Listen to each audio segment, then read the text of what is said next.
I'm Rod Duff, your host. And I'm producer Barbie. And together, we bring you our podcast, Insights and Straight Talk. And with that, producer Barbie and I are out.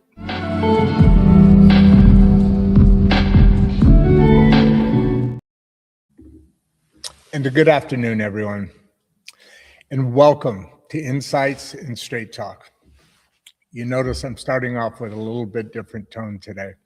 I'm Rod Duff, here with producer Barbie, and I'm not easing into this today because I'm angry. And I think a lot of you are too. While much of the country has been locked under ice, right here in Mangum, Oklahoma, nearly a foot of sleet and snow, negative temperatures, roads shut down, something else has been impossible to ignore. The world is fracturing in real time, and everyone keeps pretending this is normal. Last week, we had a really necessary conversation with Pinny about education, history, and what happens when societies stop forming judgment and start enforcing conclusions. Today is not a follow-up. It's a consequence. Because while families were hunkered down, we watched global elites gathering in Davos, speaking in abstractions about stability and trust, while public confidence in institutions continues to collapse. We watched California struggle in governance paralysis, billions spent, homelessness growing, public safety eroding, while accountability gets buried under, process. We watched Minnesota descend further into political trench warfare, where disagreement is no longer debated, it's punished. We watched officials contradict themselves in real time. Media narratives shift overnight without explanation, and corruption investigations dismissed as partisan noise instead of addressed with transparency. And here's what makes me furious. None of this is sudden. This is what happens when education stops teaching people how to think, how to listen, and how to interact or disagree without reaching for control. We didn't just fail to prepare people for complexity. We've trained them to react within it. We replaced discernment with talking points. My God, we rewarded certainty instead of curiosity. And then we acted shocked when people stopped trusting anyone. Let me be very clear here. Most of what we are calling political unrest today is actually educational failure showing up downstream. When people don't know how to evaluate information, corruption doesn't even need to hide. When people aren't taught how to listen, every disagreement feels like an attack. That's important. And when communication collapses, fear becomes the organizing principle. Sorry, I'm just really upset. I'm kind of just really getting tired of how we're handling this. This isn't a left versus right. It's competent versus manipulated. And today, I'm alone behind this mic because I don't need a goddamn panel to say this. Education was supposed to be shelter. Communication was supposed to be infrastructure. Instead, damn it, we turned both into weapons. And now we're surprised the house is cracking? Are you serious? This is Open Mic Friday. No buffer. Obviously, I hope, no comfort language. Let's talk about what's actually going on. It's very discouraging right now for me. Well, maybe I'm being a little over dramatic when I say that. Okay, let me put up the comments here. Hey, thank you very much, man, Paula. Oh, hey, Paula, I recognize you. Look at, I, I know I might be a little bit over dramatic speaking in tone, so to speak. Here, let me move this way. Yeah, that's better. That way you can see the logo of the Mangum library. See it right there? It's hard to point over there.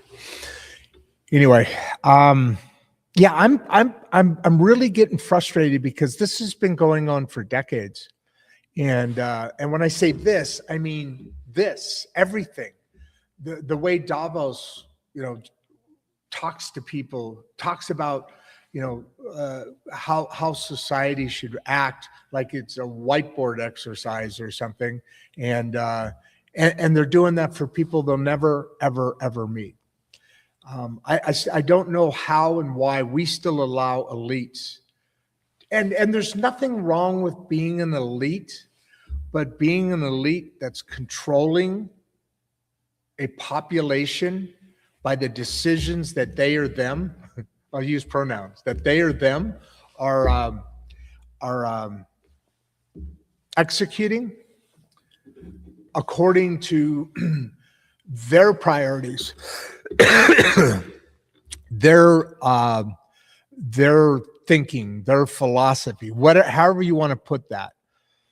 God, there's so much to talk about in this subject. It's just so multi-layered. You know how I was on the show? I love talking about adding color between the layers.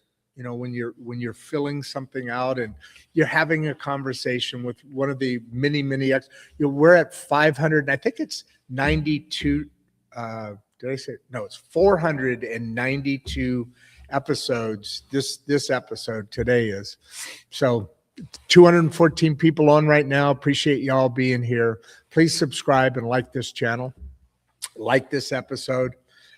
As I said, as I say periodically, it's important for that to occur so that this conversation and these conversations that we have with you all, you see the questions coming up already, so that algorithm knows that this is an important conversation when you're subscribing, especially during a show. So please help us out, and we love your support. Let me get back on the line here. Thank you so much, Paul. I appreciate it. Great show. Really appreciate this honest conversation. We need to have it. The problem is that we aren't having conversations, and it's. Let me get into a little conspiracy theory for you here a bit. It's on purpose. I mentioned in the opening monologue that this is a system that is redesigned. In other words, this isn't new to fail. We've had this global plan by the imperial, Great Britain, basically. In trying to create this global power structure, basically one nation rule. And obviously that would not be a good thing for us. I hope people see that. And if you don't, please let me know that. And, it's fracturing now. It's in the process of failing. I don't know if you guys can hear that, but I had a couple birds break into my studio here. Joe, the director here, is aware of it. So, but if you hear some screeching in the background, there's a couple of birds. They come in every once in a while and want to join the show. Talk to Joe, by the way. Speaking of Joe, in the next couple of weeks, after the slush and all this stuff goes off the streets, I'm going to start bringing my dogs in a couple days a week. Maybe every day of the week, just depending on if there's any meetings being held up here. There's a whole set of meeting rooms. If you go, see, my left, which I'm mirrored, I guess, right now, but my left here, you walk out and there's a hallway and there's bathrooms on this side of the hallway, and on the other side of the hallway is like 3 or 4 meeting rooms. And then at the end of the hallway is this huge kitchen that feeds back into here. It's pretty cool. And then there's this really cool balcony out there. But anyway, that's my scene. But back to the question here is, we haven't had any honest conversations. I kind of think that conspiracy theory, like I said, they're designed to have us not have these conversations. So getting back into that framework, the earliest I can remember, and I don't know if this was the way it was, so it was said, follow me through here, or was something that was put out there so that it would then become part of the thought process, and then it became, and so it was. I think, at least from my 60 years, I haven't been on the earth forever, but in politics, been around for a long time. The 50s were big. The 70s, I was still young, but knowing. The 40s were different. The 20s were, so there's a lot of societal evolution during that time, so to speak. But my point being that when we started like holidays, let's say it was 30 years ago. No, it's even longer than that. So let's say it was 50 years ago, probably thinking maybe in my 10 age, started hearing things like, don't talk about two things, politics and religion. And, it's kind of bizarre. It was just kind of this, right? I mean, you guys remember it if you're old enough, especially like around the kitchen table. Don't talk about politics and religion. And back then it was just a comment out there, right? And now it's like this entire families are fracturing because of, literally, they're fracturing. I mean, now families have fractured. I have my own issues, but families have fractured throughout time. I'm not saying that. What I am saying, though, is over politics or religious talk, because these should not be divisive things. These two things specifically, whether you are religious or not, should be, hey, here's my belief, or not much of a discussion. Hey, I should be able to say, thank God, man, he's been on my path. Now it becomes preaching to somebody who doesn't want preaching. I get that. That's what Barbie coined to me. It's not coined, but one of her first, to me, Barbieisms. It's not really a Barbieism, but if you guys remember Downtown Julie Brown, that was from her childhood. Well, all of our childhood, but she lived in Long Beach, and that all kind of came out of there. But Downtown Julie Brown, and then there was this phrase that was made popular coming out of that. I don't know the exact connection, but anyway, don't get all up in people's Kool-Aid about stuff. That's the comment, kind of like that, because it's a friendly way of saying, don't fucking irritate people. Don't piss them off. When I say wave at somebody, get to know them, feel the vibe, the change, the alteration just from a simple wave. That's not getting up in somebody's Kool-Aid. They don't wave back. They don't wave back. If they wave, that's a connection that creates that frequency at the next level. Small thing. But imagine, what's the old saying? When a butterfly flaps his wings or its wings in Africa, you can feel the wind across the world. It's something like that. A wave is the same sort of thought, right? The same sort of vision, or the same sort of picture that we're all working towards here. Well, we're not all working towards it, and that's the problem. The division that's out there is very politically advantageous for everybody who runs our government, and by extension, the world. I'm American, so I'm going to say our government, or the American middle class, or the great American middle class, or the people of America. I'm going to say that more often than anything else because I'm an American from America. We do stream all over the world. So I always, and every once in a while, I don't always, I every once in a while say, and by extension, the civilized world. I don't think the uncivilized world is necessarily in the same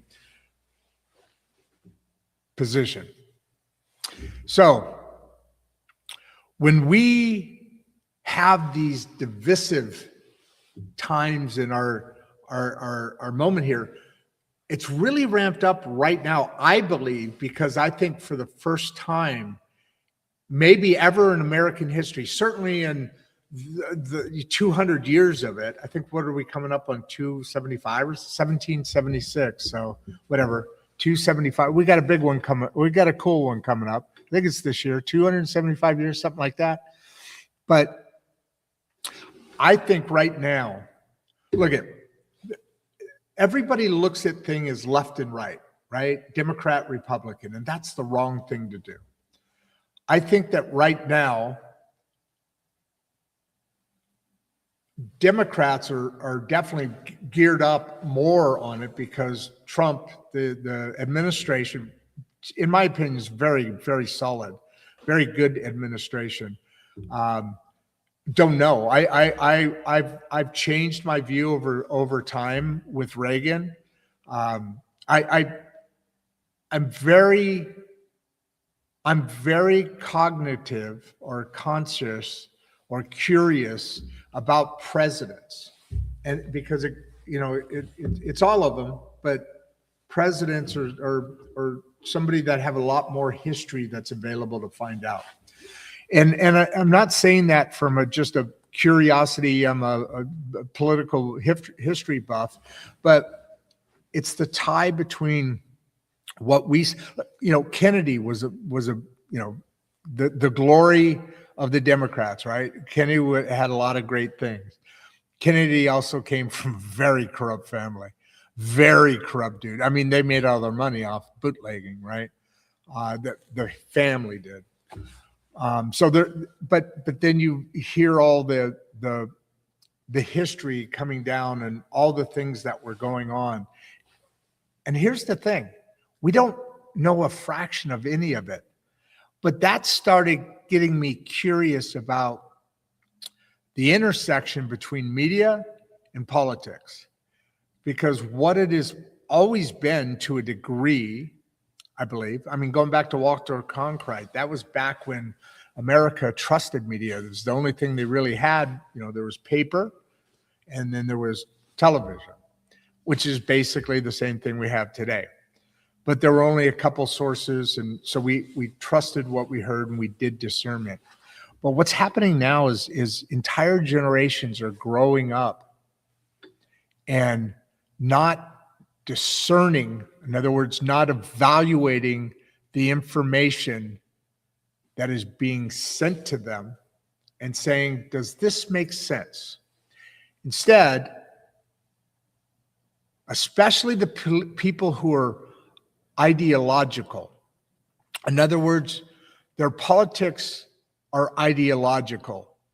They become not an idea to be debated and talked about and whatever, but now that's part of them. It's now ideological. It is them. It is their makeup. It is at the point now where if somebody disagrees with any point or a political point, or let's still talk political, a political point, then what happens is that is now evaluated as an attack, not a different view, not something to be debated, but you're attacking me because that's my ideology. That's what makes up me. And that should never be the case. And that happens because people can't evaluate. They don't know how to think. They don't know how to listen anymore. And as I said in the opening monologue, that's a failure of our educational system. And I think that's on purpose too.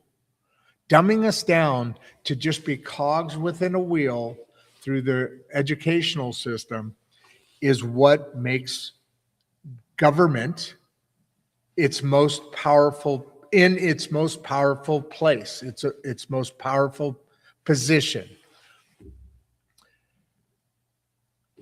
Then you conquer and divide these groups. Divide and conquer. Sorry, you divide these groups. It's easy. Male, female, create issues, and pound those issues out there. Pound them out there, so that they become ideological. Then you separate the races. They call them browns, brown-skinned people, whatever the new word is now, into the different categories. And then by ideology. Well, no, let's step back. And then by politics, and then by ideology, which is the extreme side of politics, and on and on and on. Students, what young versus old. Here's the thing. Why? I mean, that's not reality. That's not the world we live in. It's the world we are taught to see. But there's the great middle class. Okay, let me unsell this. There's basically three groups. There's the poverty. There's the middle, and the range within the middle. There's quite a range, obviously, right? Low middle class, upper middle class, and then you get more into elites. Now, middle class still is millionaires and so forth. I mean, $1 million these days is not that much money. I've made and lost millions many times over. Many times over. So that's the only division that should be, because at the end of the day, when I look down my street and across my street, up and down, there's varying people, but they all have the same issues. I mean, because we're in the same street, the same neighborhood. So we're in that same area where issues are more difficult, less difficult, more complicated, whatever. And then it just comes down to the breakdown within the family. What is the needs? What are the issues? What are the things that are needed to take a diligent and a nice life through life? It's not complicated. But it's being used by others and not by us. And that's the problem. And we have all the power. We just don't use it. And the reason we don't use it is because of everything I just talked about the last 5 minutes, 10 minutes, 15 minutes, whatever it was. Without that, politicians actually have to serve the people. With that, all they have to do is outlast any outrage that happens to come up. And they can do it crookedly. You can lie. You can literally lie, bald-faced, like a cop, but that's different. But I shouldn't have even said that, because it softens my argument here. But you can lie on the floor of Congress, and if you do it outside of the floor, then it's subject to transparency, to being charged and tried and so forth. It's illegal. But if you do it on the floor, you can lie all you want. Doesn't matter. So now the only thing that matters is public opinion of whatever it is you're saying. Of course, when it's done on the floor, nobody says it's a lie. So then it goes out to the media, it goes out to the public. It may or may not, whatever. But if it does, then it's under scrutiny, right? But here's the problem. That was back when politics had a little bit more credibility, because media at that point was doing the filter, was the what I like to call the safety net, right? On the show, I'm the safety net. If I understand it, all of you folks will. That same example, media was our safety net. It was the net that went after people when they did things wrong. When they lied, they chased it down. They did reporting. They investigated. None of that's the case now. Now they get a call from somebody. Each party. It's no. Again, this isn't blue or red. This isn't independent. This isn't even I got a thought on independent. I hope I come back to that. The independent party should be the most important party, and it should be different. Let me come back to that if I don't forget. But the media was the filter, the catch-all, the safety net, not the filter. Sorry. Now it's a filter. Get the things from your party. You know, you've got MSNBC, you've got the New York Times, you've got the Washington, I don't know, whatever the different ones are, CBS, CNN, and then, of course, you've got the BBC. All of those are left-leaning, meaning they protect the stories that bolster. They bury the stories that would hinder, and they bolster the stories that would improve a politician's case, a bill, whatever. It's not. They're not looking at it and going, "This is good because of this." They're looking at it and saying, "How can they present this in a way that is best for them and worst for the other party?" And that's the BBC is basically the European version of CNN. I listen to all these a lot. A24, that one's a little harder because they don't always do English. They do a lot of English, but that's the Israeli channel. And that's a little bit more conservative, I think, but it seems to be a little bit fairer both sides. And then you have, of course, you have Fox, and I forgot there's a couple more over there, but you have those, and if you listen to the story, and this is what you have to do, right?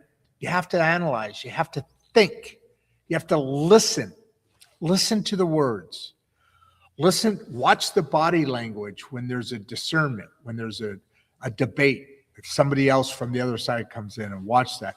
It's hard to do because there's camera angles, cuts, and this and that. I get all that, but if you're honest with yourself, you can be honest with your thoughts about what's happening there. Then you have to say, okay, am I right or wrong in where that comes from? And that's where that whole thing about don't talk about politics, don't talk about religion, because now we don't talk about it at all. You know, the talking heads, the news medias and all that, that's all great for pumping some stuff out. But what needs to happen is me and my neighbors, you know, producer Barbie actually started this. God, one of the first, on one of the opening videos, I said that producer Barbie wants to start a hashtag, and I couldn't remember what the name of it was. Watch party. I've said it a bunch of times. It's something, but anyway, she and I have been talking about this for the whole time of the show. It was kind of this get together with friends, have a house party, but have it with people that aren't all just you, and especially hopefully it's 60-40, 50-50, 30-70 maybe, but something like that, you know, something like that. And say, okay, here's the first item. You having bourbon? You having a soda? You got your chips okay? Okay, item number one is build proposition, blah, blah, blah. Anyway, her and a bunch of people had a little picnic, and they brought the stuff down, and it was propositions, and it was political people running for office. We got an election coming up on the 10th, I think, whatever the date is. And they went through and they said, "Oh, I'm voting for that." And then they said, "Okay, well, here's what it's going to cost. Here's what it's doing. Here's the data in it." Oh shit, I got to pay that much. We got to pay that much money for that. That doesn't seem worthwhile. All right, what do you want to do? And then, you know, it's not like we all vote the same. It's this, now we have the information and we talked about it. Maybe your mind is more reinforced, or maybe it's changed, or maybe it's curious about that. I'm not quite buying in on that, but man, that sounds, I get it. So those are the things, that's the approach. You know, I always like Walt Whitman, part of one of his poems. I saw it on Ted Lasso's show. That's the name of the show. Ted Lasso show.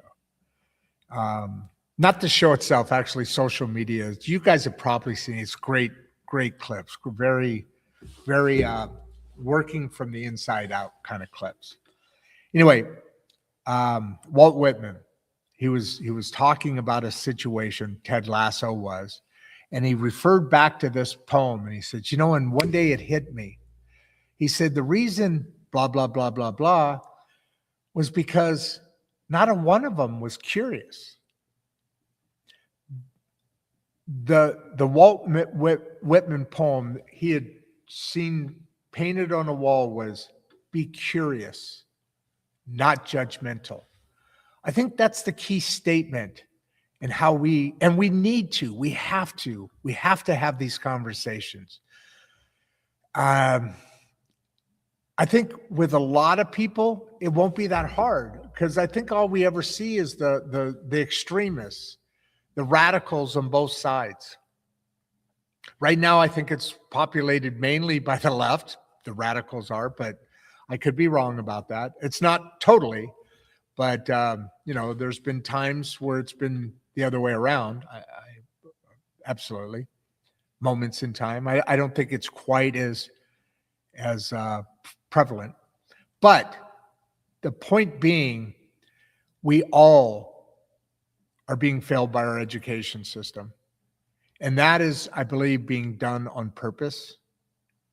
Our education system hasn't changed a lick since the 50s, except for the weird instances where they want drag queens telling children's stories to children.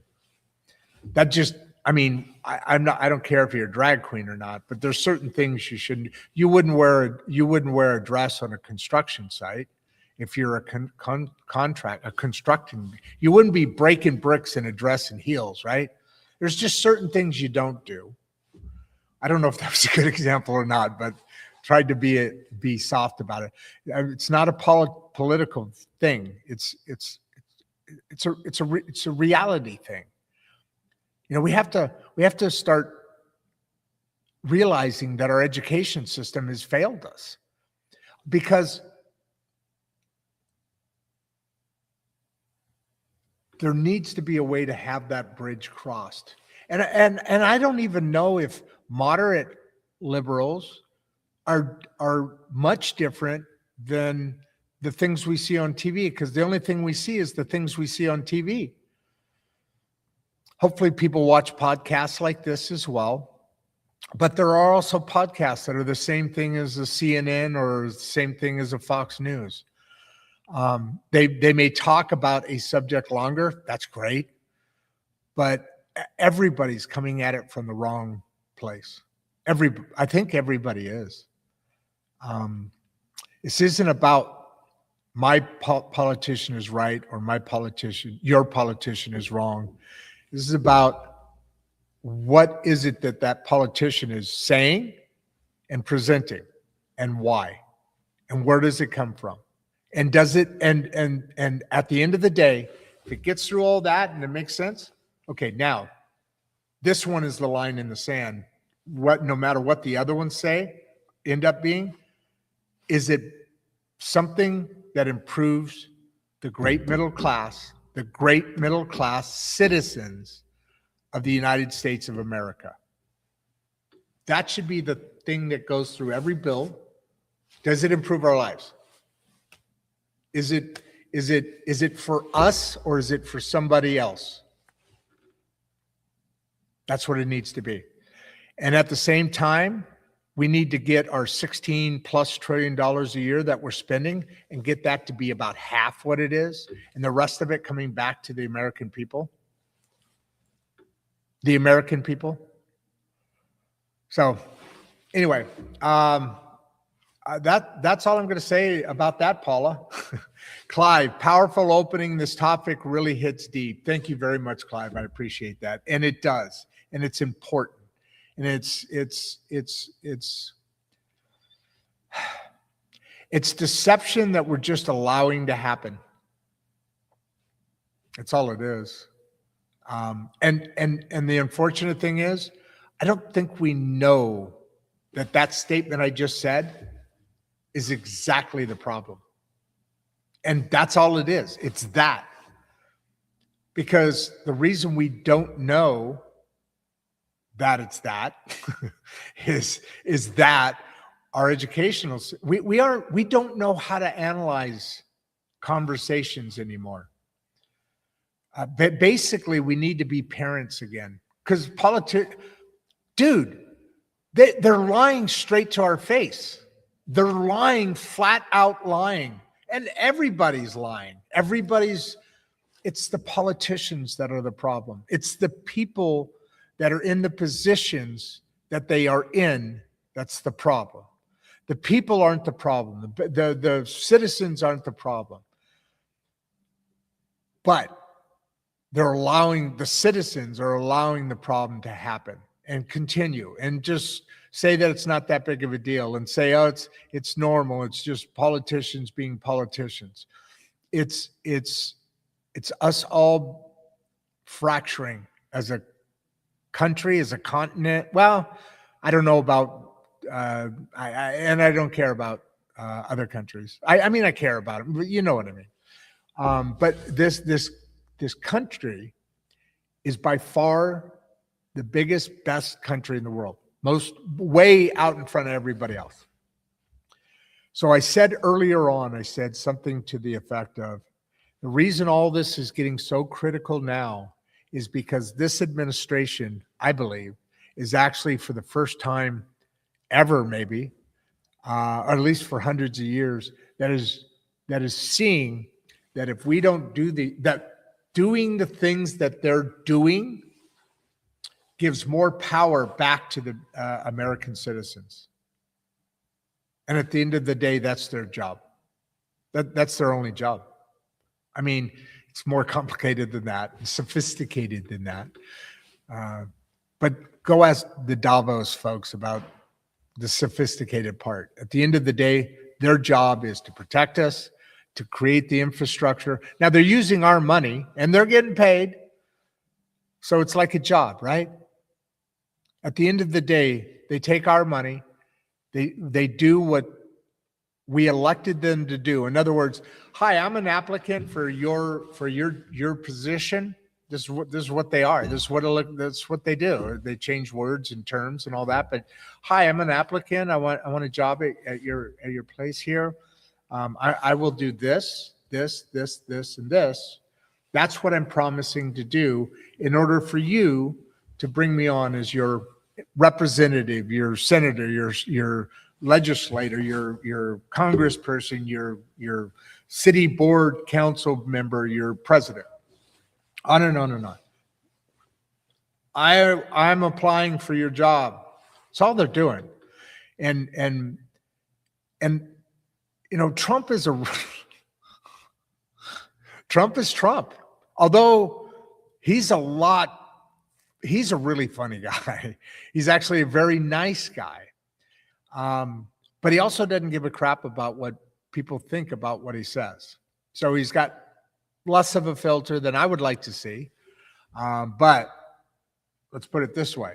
We've had many presidents that are elegant and spoke nice and looked good and, you know, brought that glow to the White House. But we all suffered while that was going on.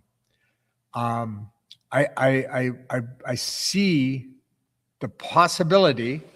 We'll see at the end of 3 more years and the transition what happens and where we are. But right now, we have finally somebody who's actually doing, saying, and completing the promises they made to have the job they applied for, including the administration. Now, they're not using pretty words that everybody wants to hear, but what do you want, results or pretty words?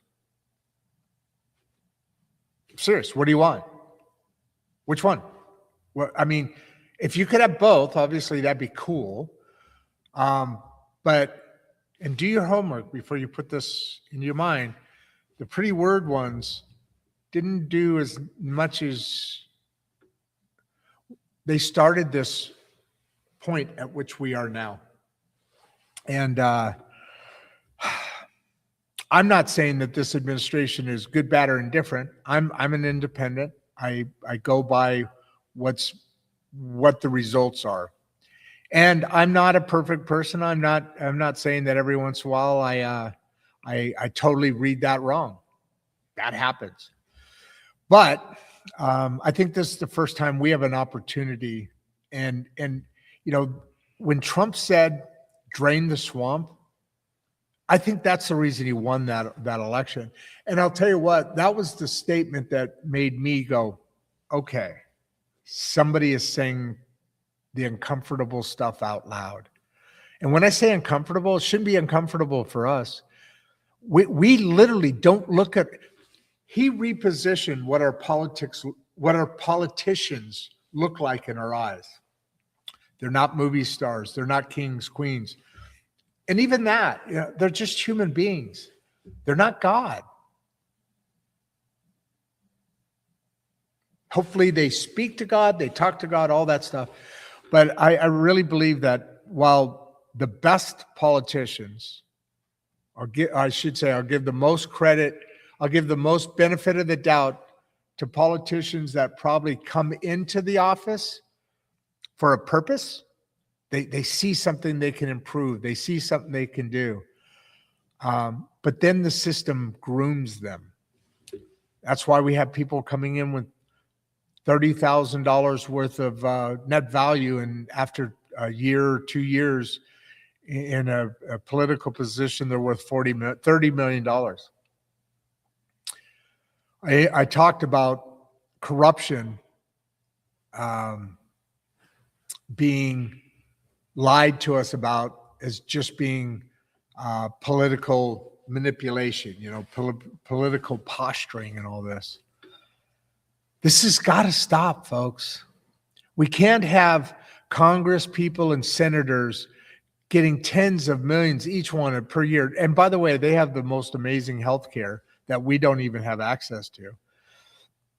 We can't keep pumping stuff into the big corporations, and we can't keep accusing the billionaires and millionaires of paying their fair share when we aren't looking at the people that have the power to change all of that. We aren't looking at them and if they're actually willing or able or want to do it. Because they're pumping that money there to pump into their own pockets.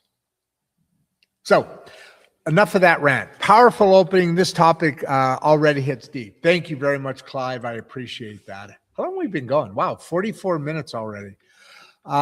Ms. Chandler, how are you? We are educating people to think. Let's see. Are we educating people to think or just to agree? Great question. Thank you guys, by the way, for your opening comments there. I'm going to get into some of these questions now, I think. I was hoping you guys would show up. You showed up in force today. I appreciate it. Fridays are Fridays. They're unique. They're a little smaller, and they're just kind of, I think the hardcore people just want to, but this one's different. And I'm going to do more of this because I want to get into things like the global warming discussion, the LGBTQ, the trans, here, and don't get me wrong, the global warming, I'll set that aside because it's a little deeper in why I'm interested in that. And it goes back to political corruption again. It does. But the trans society and the LGBTQ society, first of all, that shouldn't even all be together because gay people and lesbians, I mean, that's a different set of issues in that.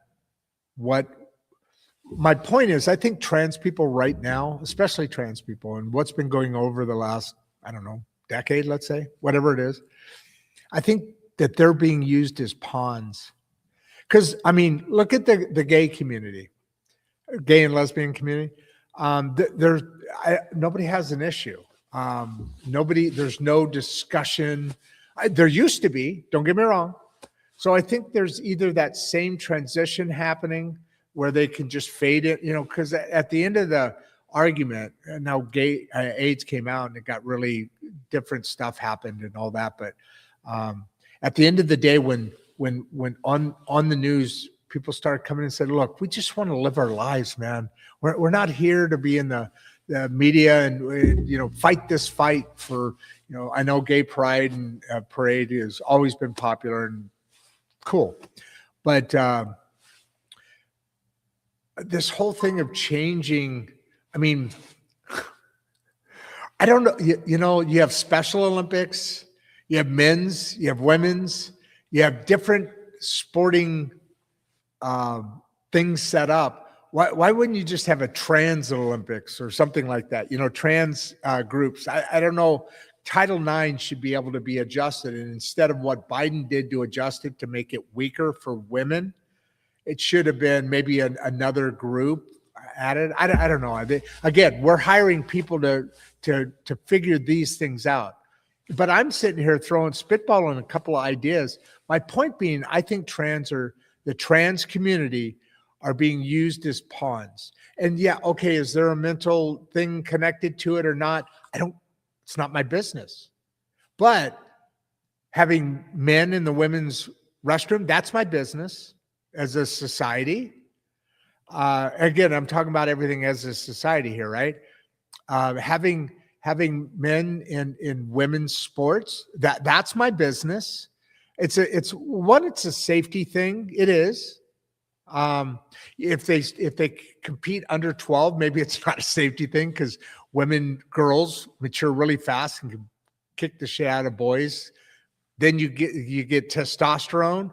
Guess what happens? That table turns, man. Right? And what is it? Testosterone, right? So what are trans doing? So we're going to make that we already know what happens.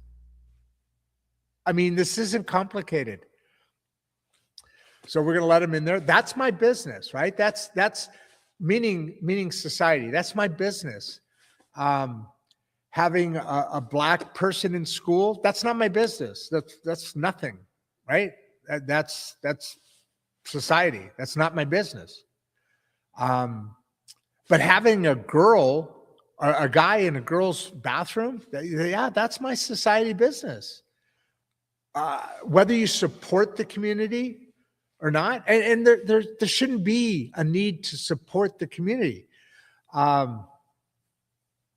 So there's some great show. Rand Paul, I think is how you pronounce his name. That's a funny show. That's a great show. It's awesome.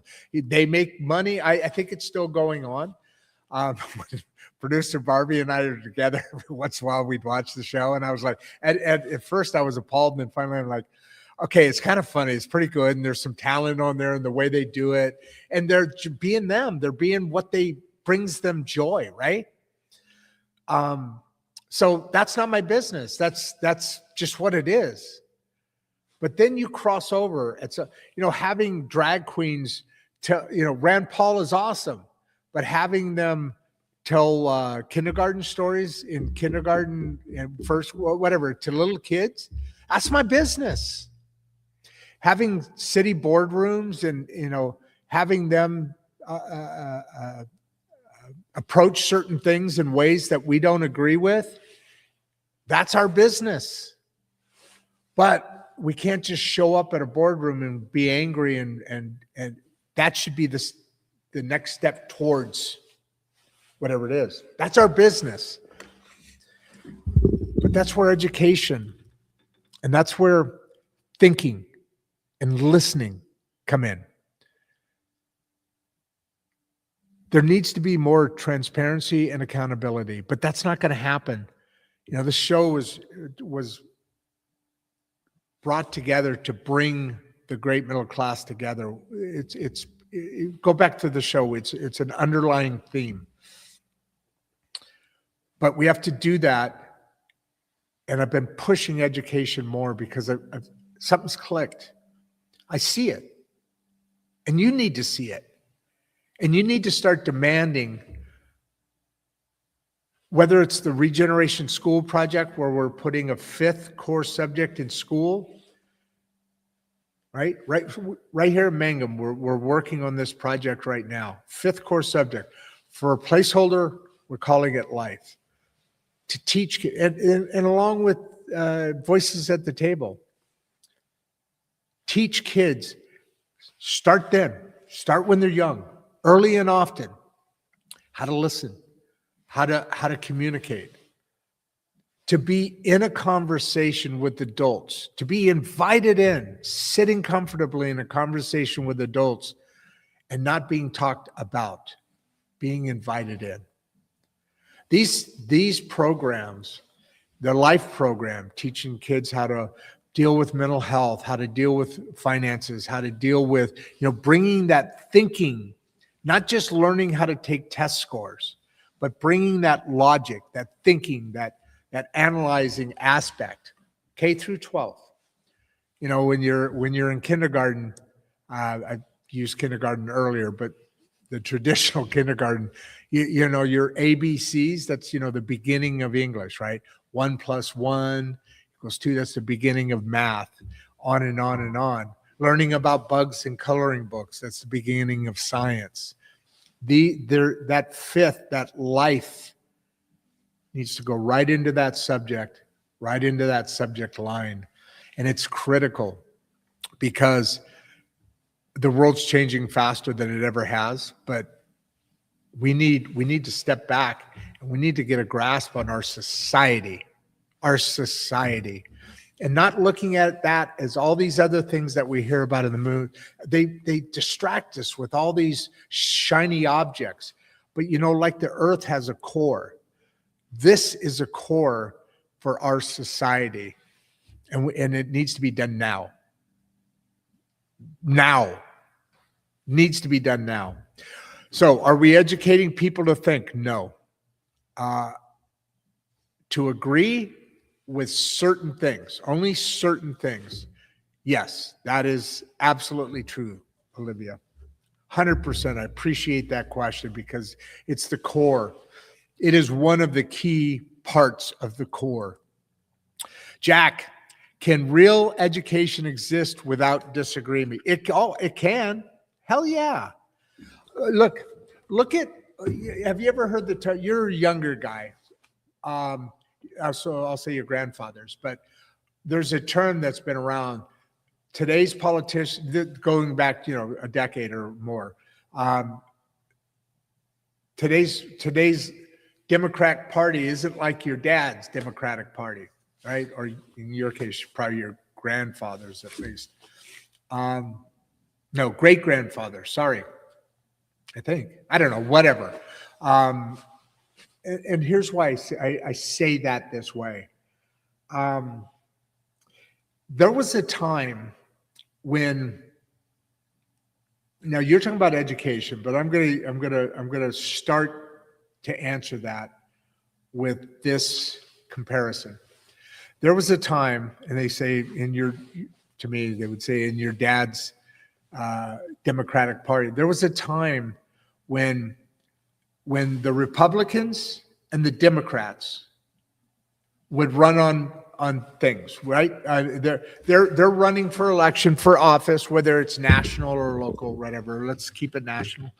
But when they'd run, they're like, we need to take care of this. This country needs people, underprivileged people need more assistance. And they would debate that.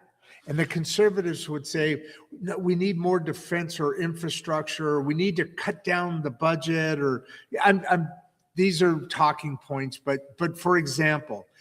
But anyway, they would debate this issue or multiple issues and come at those issues from a more conservative, more fiscally conservative side. Same issue, debating it more, not calling each other devils or evil, or now whether they were padding stuff in or not, that's a different subject for another day. And the Democrats would argue those same points, them being more social, like social programs, more, that's the old days. But anyway, they would come at a way to solve an issue. Not that much of it was solved, but they would come at it in a way from two different directions. And then the people would vote on it to make those things happen. Some of them did. A lot of them didn't. We're in a bigger, worse place than we're more prosperous now than we've ever been. And yet the people are probably more than ever, I'm assuming so, more than ever, living paycheck to paycheck. On top of that, the first time I think ever, or since the Great Depression, our children's lifestyle, they're not doing better than their parents, or are projected to do better financially than their parents, including home ownership, which has always been a staple of the American dream. So can real education exist without disagreement? Can real education exist without disagreement? I read that wrong.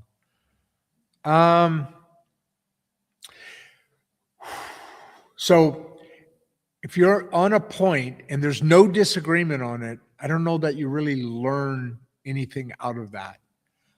If I'm reading what you're saying here, can real education exist without disagreement? I think you need disagreement for education to occur, or at least have the potential to occur. So Jack, you and I, we disagree about X.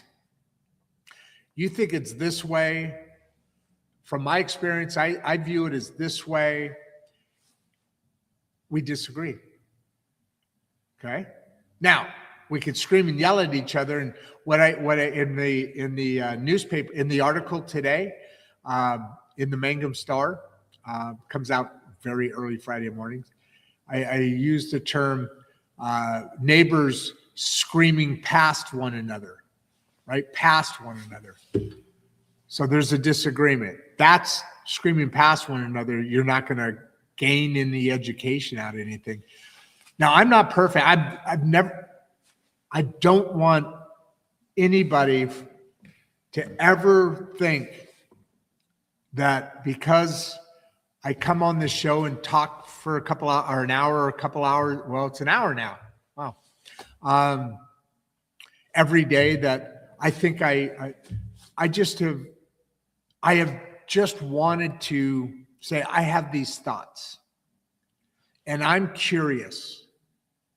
Here's what I'm curious about. Can you help me understand this?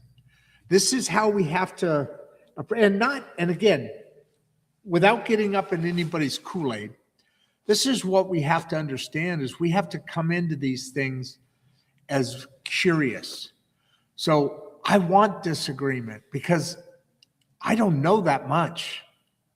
I mean, I know a little bit about a lot of different things. So I'm comfortable in this show talking to a lot of different people with the ability enough to be able to expand on something they've said, or present a question from the audience, and then ask questions about that they just said.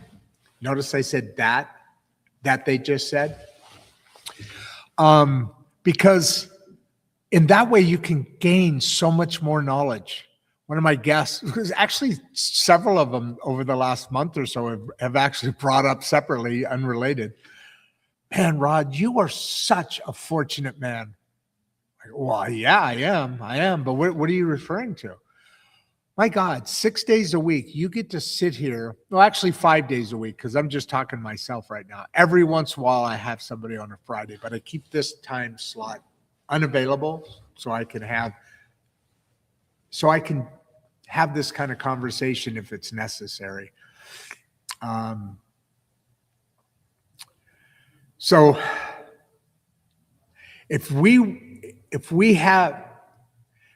we're never not going to have disagreements. So there's always that opportunity to miss it, a learning point or a teaching point, or hit it and gain something out of it. Because even if it's a teaching point, you're still reinforcing something that's good. And all you're wanting to do from your side while you're being curious is bring on the experiences that you have. None of us are perfect. Only God is perfect in Jesus, right? But we're not supposed to live in a perfect world. So education needs to exist so that disagreement can be heard and talked about. That's how I'm going to answer that, Jack. Are institutions mistaking compliance for understanding? No, I don't think they're mistaking it. I'm sorry, banter. This is. I love it when shows come on there. Banter show. Oh, good name. That's a great name. So you banter ideas back and forth. That's awesome, dude. You gotta hit me up. Hit me up in the chat, or you can always come back on here and comment. My email is it's not at. My email is rodduff@outlook.com. Email me, RODDDUFF at Outlook. You know what Outlook is.com. Come on the show, man. Let's banter. That looks pretty fun. I love that. Are institutions mistaking compliance for understanding? Actually, there may be a little bit of that. I think so, because think about it. If you're going to work for a company and you don't understand something and you're scared for your job, or you're intimidated, or you're new, or you're an insecure person, because this is the wrong thing to do. But if any of that happens, you may hide the fact as long as you can that you don't understand what it is you're supposed to do, or what that is, or whatever. So yes, you can mistake compliance for understanding, but I think in what you're talking about here at a higher level, I think more the case, let me just put it that way. I think more the case, people aren't mistaking compliance. They're creating a situation where people just comply. And that's what's happening in politics. I mean, that's happening everywhere in our society, in the human experience. It's happening everywhere. Politics, they're not mistaking it. They're creating you having to live within compliance, because education isn't giving us the ability to think and listen so that you have understanding. You have actual concepts. You don't have somebody just saying, oh, well, so-and-so said it, so it's got to be true. So I'm going to fight for this because it's now my ideology. That was pretty good. Obviously a dumb person, right? In my case, a man. That's what you're talking about here. If you don't have understanding, you are compliant. If you're compliant, corruption doesn't even have to hide, right? If you are compliant, stuff comes through that isn't best for the American citizen, and we let it happen. If you are compliant, people can just freaking line their pockets and lie straight at you. Oh, yeah, okay, you said, okay, I believe it. I'm going to fight for you, man. I don't know if that was as good. I'm not going to do it anymore. So the banter show, that's how I would address that point, if that makes sense to you. Richard, has education lost its moral purpose? 100,000%. Yes. In my opinion right now, education is basically in the same boat. Not every single institution, not every single place, not every single teacher. Hold on. Oh my God, I've had this itch the whole show. Not every institution, not, but it broad brush, mainly the mainstream. The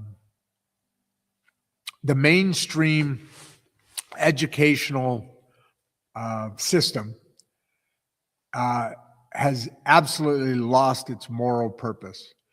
You see the videos where teachers are pushing their own agendas politically, one side or the other. I think primarily liberal, again.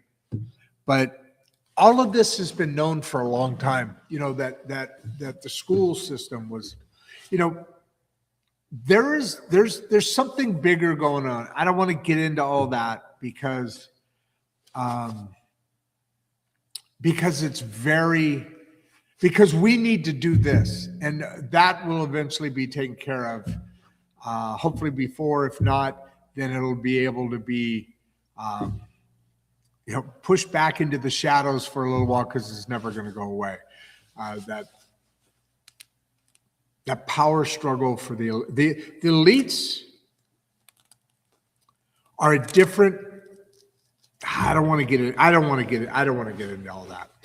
Yes, education has lost its moral purpose. Its purpose was to create an infrastructure for somebody to go out into the world and not be blind. It was created to be a space for exploration, for meeting people of other backgrounds and exchanging ideas and getting new ideas. But what started happening is political ideas in one direction started really pressing so that society would fracture. And it has. So yes, Richard, great comment or question, just right on track there. Can communication fix what policy keeps breaking? I'll take that even deeper, Jeffrey. Yes, the simple answer is yes. Of course, communication will fix what policy, will fix policy, boom. And then it won't allow it to be breaking in the future. It all breaks down to that, because if we all communicate, which is how the government keeps us divided and conquered, while we communicate, we exchange ideas, and then we vote. When we vote, policy changes. And if somebody wants to keep their job, it won't break. Right? Thank you very much for that, Jeffrey. I appreciate that. Boy, this one hit home. A lot of questions today. Really big. This is a longer Friday behind the mic than normal. Thank you guys for showing up. Kobe, why do small communities feel the fractures first? I don't know if they do. Okay. That's a complexity that needs its own show, really. Meaning that it's not necessarily that small communities feel the fracture first. Big communities, huge towns, Chicago, New York, LA, then you have Tulsa, Oklahoma, and blah, blah, blah, blah, blah, blah. They can have those same fractures, and maybe even more so, depending on the populace, and depending on the priorities of the populace, and depending on this persuasion of the people running it. Depending on all that, that's a little bit, that makes it a little bit more complicated. But a simple answer to your question, Kobe, is that small communities feel it first or before, because I think we talk to each other more. You could be in New York City and live next to your neighbor for 10 years and never talk to him. Down your street, whatever the situation is. I don't think I bring this up regularly about Mangum, in that we we have the same issues and all that, and some more and some less, maybe issues than, say, a big town. But one thing definitely holds true. In a small town, uh, you have more ownership to your neighbors because you're going to see them. It may be at the grocery store. There's only so many aisles and so many people in town. There's only so many choices to go to a grocery store. Or maybe it's at a Friday night football game. A lot of people, we've actually got a really good football team here. You're going to see these people. And so, in the street, you're at a stoplight. You got 3, 4, 5 stoplights in town. You're going to run into the people you talk to day in and day out.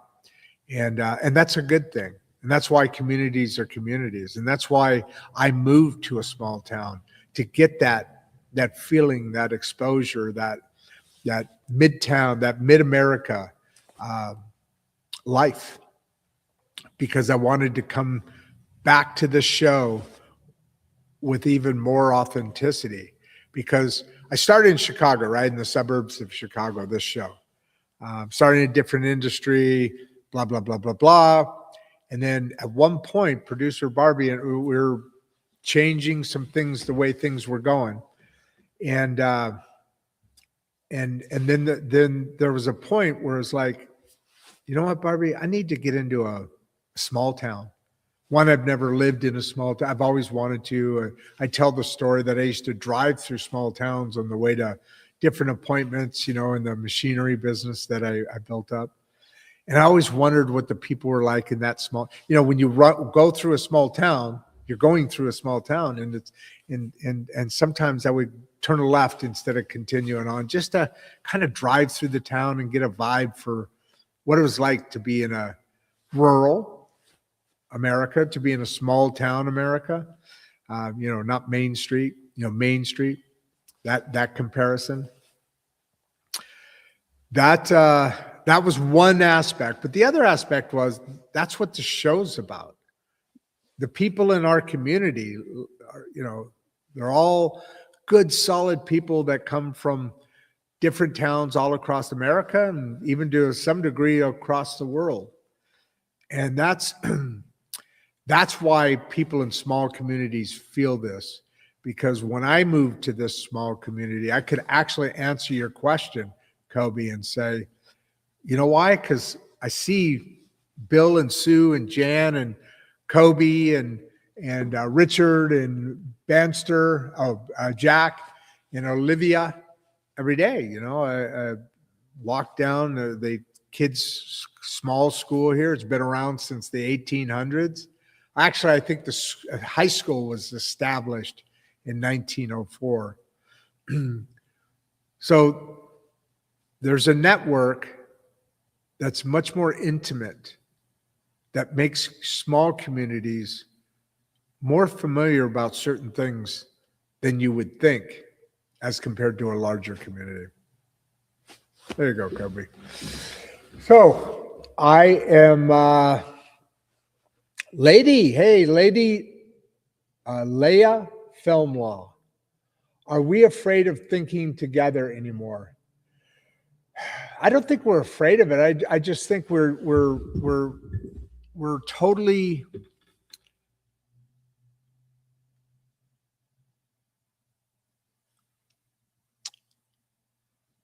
God, this goes back to the same thing. I'm trying to answer this a different way, but we're not afraid of thinking together. I don't think we're smart enough to think together right now. And not smart enough. People are smart. There's smart people, but there's common sense also. And sometimes common sense is just a lot more important than how many A's you got on a report card. And common sense comes from being able to think and being able to listen. And that those two things keep showing up in the theme today. It's just crazy. At the end of the day, I don't think we're afraid of I think we're afraid of each other. The getting into, there's extremists again, but I think people are afraid of of starting a well, you know what? Okay, I'm a little aheady. I'm out front of your question too much. Are we afraid of thinking together anymore? I think we're afraid of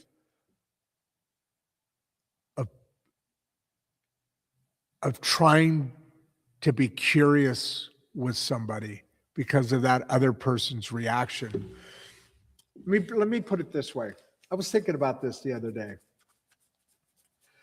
Um, I was a good parent. I wasn't a great parent. I could have been better. There's certain things I did really, really good, and I found out later from my boys by how they're acting that I had a lot more influence than I thought I did. Good influence. I know I had some bad influences too, but so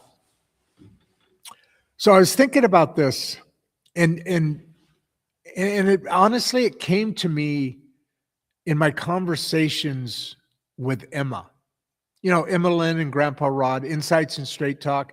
Normally on Saturdays, she started her life as, she's a high schooler, first job, um, she had her first boyfriend, involved in boxing, and great student. You know, new high school. So her and I talked a lot, and I was like, yeah, let's step back a little bit from this. I don't want to overburden and then come back in while I'm building up the Regeneration School project and Voices at the Table, which comes out of that show. But anyway, I was thinking about that, and the reason I was thinking about it is because I rewatched one of my shows um, a few days back, or no, a week and a half ago or so, and in that show, I said how. And I've talked to my kids about this 100 times, but there's a period of time. I said I was a good parent in a lot of things, and a lot of things I wasn't. I also had this opinion from my upbringing that at a certain age, you know, I'm training you, I'm responsible, and then at a certain age, your turn, bro. Let's make it happen. So anyway, there was a change in my life. Later on, midlife, you know, right, kind of thing. And the boys' mom and I went our separate ways, and then and then I spent a little bit of time there where I was involved in kind of figuring out my own self, and that's when producer Barbie came into my life a year or two later, and during that time I was more involved in one direction than the other. Looking back, that was not a wise move or prudent move on my part at all. Didn't know any better. Lack of education, lack of upbringing, and you know, lack of just my own philosophy being totally wrong in retrospect. So the whole point of what I'm saying right now is there was this point half a dozen years ago, something like that, maybe less. But I was invited to Thanksgiving, right? Now, meanwhile, I'm living in Chicago. The whole family at that time was still in LA except for me. And well, I think the whole family was. I think Brandon was still there, or about to move. No, I think he might have already moved to Texas by then, which is probably where Austin's going to end up. But that going into Thanksgiving, still had my mask on at that time.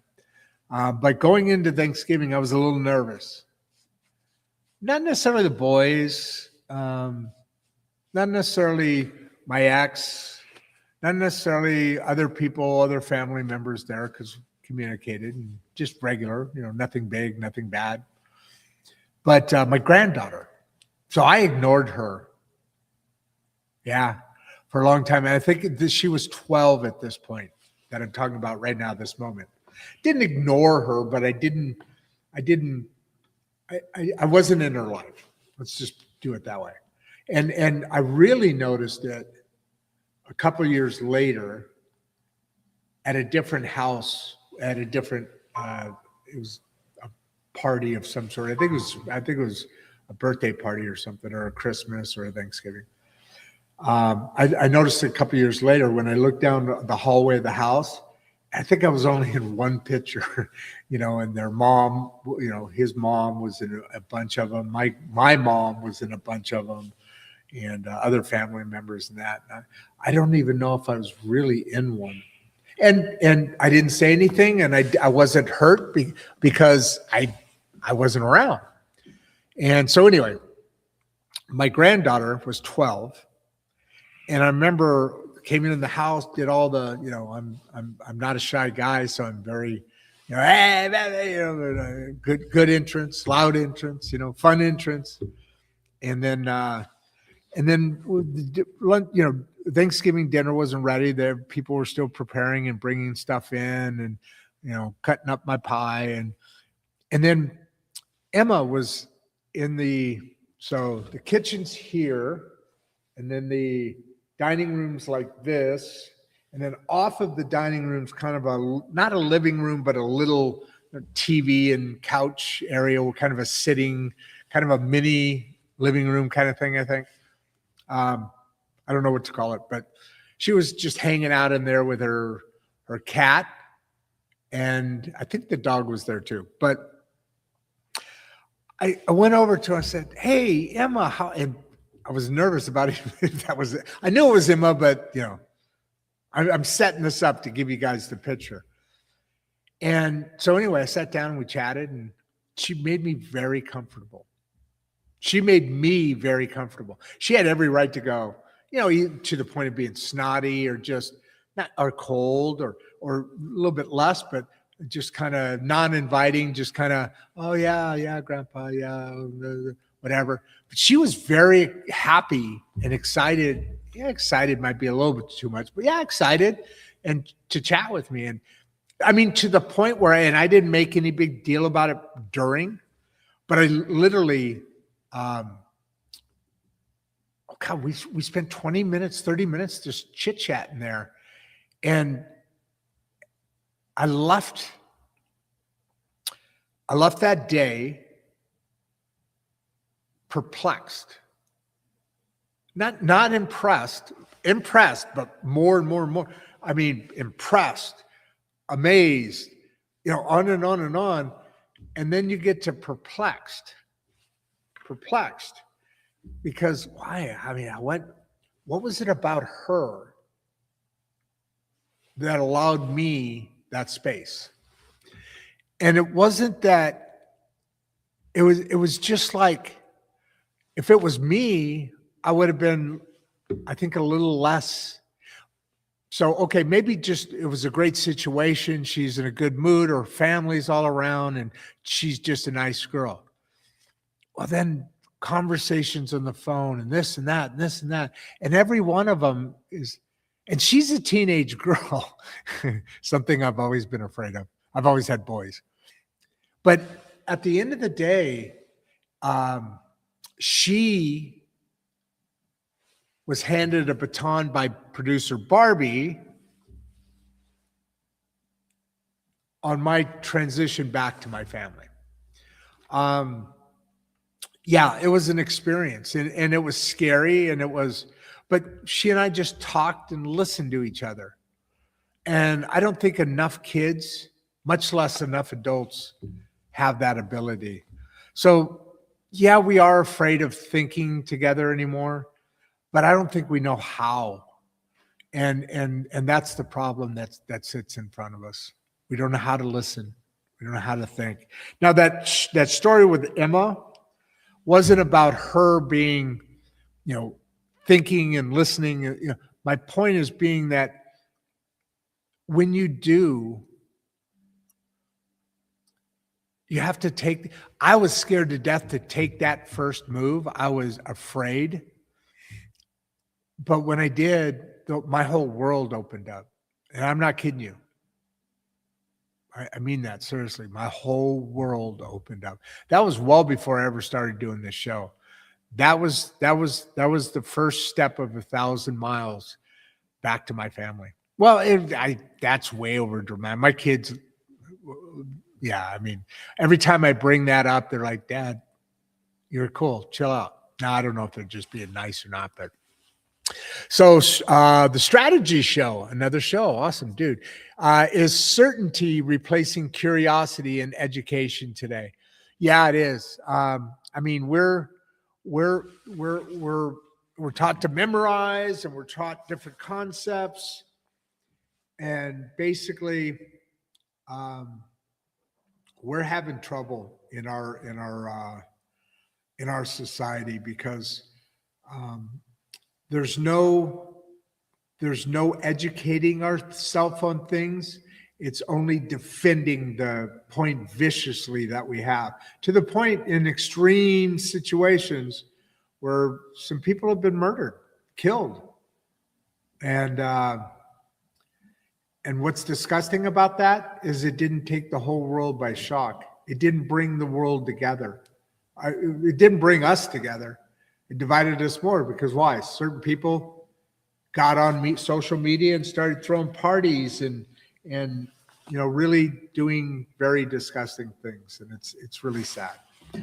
Anyway, so yeah, certainty is replacing curiosity, and not only in education but in society today.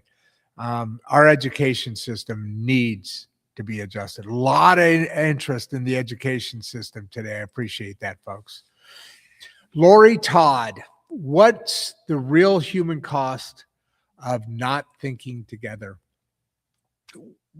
This fractured society. It's disgusting what's happening in the world today. It's something that at this point, I mean, we need to do something now, folks. This is not something that is yeah, we got to take care of stuff, this or that. This is something that we need to have thinking that is together, that is based on curiosity. I'm not coming out of any discussion trying to win that discussion. So, I'm going to go ahead. I'm going to lock this down. Let me do a couple of things here. Hold on a second. Give me a second. I think that's the only thing. Sometimes I try and change the size of the screen here when I'm doing different things. But today felt kind of heavy today, didn't it? If today did feel heavy, that's because it is. What you're watching around the world isn't chaos. It's systems failing exactly the way they were redesigned to fail. When education stops forming adults and starts producing compliance, corruption doesn't shock anyone. This is what we're talking about right now. It survives. It doesn't shock anyone. It survives. And it's here. When listening disappears, power no longer has to persuade anybody. It just has to outlast the outrage. Remember I said that earlier on. And when people don't know how to think independently, they borrow certainty from whoever sounds confident enough. I was going to say a couple of things there.